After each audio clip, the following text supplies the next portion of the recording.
They reasoned that Rachael had a lot to figure about herself and the society she lives in, to put it as mildly as we can.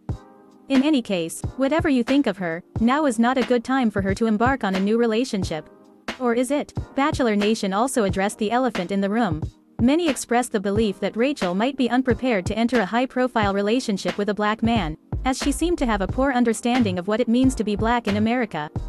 So you can expect a very mixed reaction to the news that James is currently pursuing a relationship with Kirkconnell. "I've seen Rachael a handful of times," James told People magazine this week, addressing reports that the two are giving this yet another shot. "I'm not pursuing any relationships right now outside. I said I was going to focus on my relationship with her, and that means focusing on it." James's comments will likely come as a surprise to many members of Bachelor Nation. So what changed? Did Kirkconnell make good on her promise to educate herself about the ongoing problem of systemic racism in America? We hope that she has, and she seemed sincere in her desire to do so. But we can't tell you definitively, as Matt opted not to speak about the matter during his recent conversation with People. "That's something you could talk to her about," James said. "A lot of what I'm focused on right now is the work that I'm doing in the community and with the marathon training." Yes, Matt is a busy man these days. What with training for a marathon and trying to win Rachael back at the same time, there's a negative chance I'll be on Paradise, James told the magazine.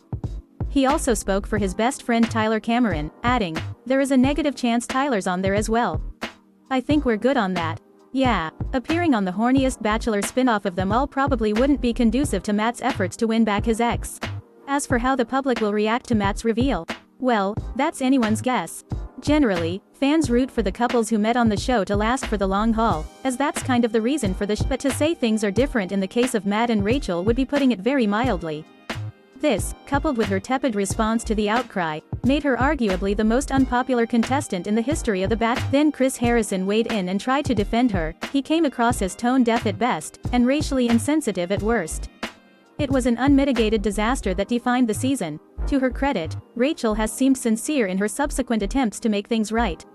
Nevertheless, for good reason, Matt decided that the relationship was not worth pursuing at the time. Only the two of them know what changed in the meantime, but it's clear that Matt and Rachael have their work cut out for them.